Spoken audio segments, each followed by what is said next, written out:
US urges India and Pakistan to defuse tensions after Kashmir killings. Well, things are definitely heating up. They have been for a while, and this is not long after I did my border patrol video as well with the border ceremony. So there you go. The US has urged India and Pakistan to work together to de escalate tensions after a deadly militant attack in Indian administered Kashmir last week killed 26 civilians. And if America's telling them to tone it down, that means that this war isn't even profitable. That's what a hellscape it would be. Secretary of State Marco Rubio held separate talks with India's foreign minister and Pakistan's prime minister on Wednesday and called on them to maintain peace and security in South Asia. India accuses Pakistan of supporting militants behind the 22nd April attack at a scenic meadow near the resort town of Pahalgam. Islamabad rejects the allegations. And there was a guy, like, it was so it was sad, but it was like funny sad, where a guy's literally going down like a zip line, like filming himself and like smiling as you see people being shot around him. It's horrendous. On Wednesday, India also announced the closure of its airspace for all Pakistani aircraft, and the latest of a series of tit-for-tat measures taken by both sides. The perpetrators, backers, and planners of the Pahalgam attack must be brought to justice, Indian Foreign Minister S. Jaishankar wrote on X after speaking to his US counterpart by telephone, as Rubio expressed his sorrow and reaffirmed Washington's support in India's fight against terrorism. Meanwhile, the top US diplomat expressed the need to condemn the terror attack in his talks with Pakistani Prime Minister Shehbaz Sharif. He urged Islamabad to cooperate in investigating this unconscionable attack. During the call, Sharif rejected Indian attempts to link Pakistan to the incident, a statement issued by his office read. The Pakistani Prime Minister also urged the US to impress upon India to dial down the rhetoric and act responsibly. Now, I don't know if you know this, but Pakistan's got quite a few terror groups in there. There's quite a few there. The phone calls come after Pakistan's information minister warned that they had credible intelligence suggesting India might launch military action against the country in the next 24 to 36 hours. Delhi has not publicly commented on these claims. I am very much a part of the nothing ever happens crowd. There has been speculation over whether, because they've been at the border staring each other down for bloody ages. It's like North and South Korea at this point. Oh, we're at war. Oh, news reports. Oh, propaganda, and then nothing ever happens. I'm banking on nothing ever happening again. There has been speculation over whether India will respond with military strikes against Pakistan as it did after deadly militant attacks in 2019 and 2016. Islamabad has warned of retaliation in case of military action from India's side. Amid mounting tensions, Indian Prime Minister Narendra Modi has held back-to-back meetings with senior state and defence officials in Delhi this week. On Wednesday, India's Cabinet Committee on Security, led by Modi, met for the first time since the attack. This came a day after the Prime Minister, in his meeting with India's top defence officials, gave the armed forces a free hand to decide on the timing, targets, and mode in their response to the Pahalgam attack, according to Indian news outlets citing unnamed sources.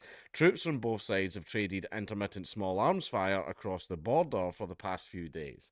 On Tuesday, India strongly objected to multiple ceasefire violations by Pakistan during a weekly call between senior army officials of both countries, Indian news outlets reported.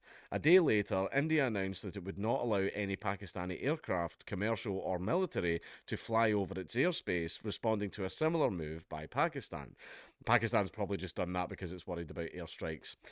Last week, India suspended most visas given to Pakistani nationals and asked them to leave the country within days, the deadline for which has since passed. It also suspended a key water sharing agreement with Pakistan. Islamabad further retaliated with similar visa cancellations and by suspending a 1972 peace treaty with Delhi. Since the measures were announced, 786 Pakistani citizens have left India, and 1,465 Indians have returned from Pakistan, media reports say, because Pakistan basically started doing mass deportations of Indians. So it can be done. Meanwhile, the Instagram accounts of a number of Pakistani film actors and celebrities have been blocked in India. Searches for some celebrity accounts now come up as unavailable. This is because we complied with a legal request to restrict this content, and Instagram notification reads.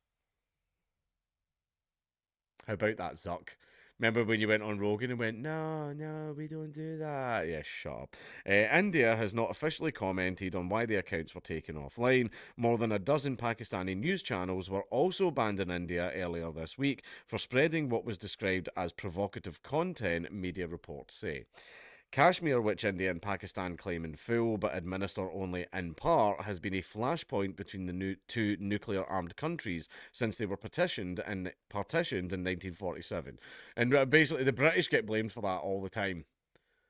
And unfortunately, Scotland's part of Britain, so that means I'm lumped in there, so I feel the need to defend that. Basically, we drew a line in the ground. That was it. We drew a line in the ground. So, we didn't tell you to start murdering each other over it. That was all you. We just drew a line in the ground. It's not our fault you started killing each other. Indian administered Kashmir has seen an armed insurgency against Indian rule since 1989, with militants targeting security forces and civilians alike. India has not officially named any organisation it suspects carried out the attack, but it was initially reported that a group called the Resistance Front was behind the attack. What kind of old school PS2 army name is this? The group, however, denied involvement in a statement issued days later. It is reportedly affiliated with Lashkar-e-Taiba, a Pakistan-based militant group which India classifies as terrorist. Indian police have named 3 of 4 suspected attackers. They said 2 were Pakistani nationals and 1 a local man from Indian-administered Kashmir. There is no information on the 4th man. Many survivors said the gunmen specifically targeted Hindu men. The attack, the deadliest attack on civilians in 2 decades in the disputed territory, has sparked widespread anger across India. Modi has vowed to exact revenge against the perpetrators. India will identify, track, and punish the people behind the attack in a way beyond their imagination, Modi said in a fiery speech days after the killings last week. Now, these are similar things that have happened before. There was one in 2016, there was one in 2009.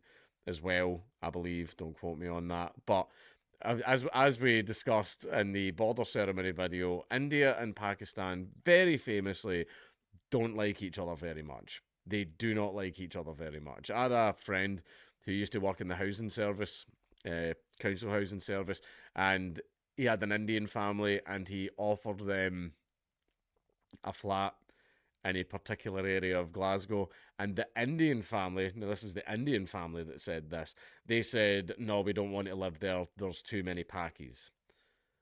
The Indian family said that, which put my friend is to make any reports of racism, he used to those go to the very, very top, but he was confused about what to do because what do you do when it's also a brown person that's saying these things? He was confused. I told him he should have just laughed and said, hell yeah, bro, up here. But anyway, yeah, they don't like each other very much. They've been essentially a permanent diplomatic incident for like the last 60-something years.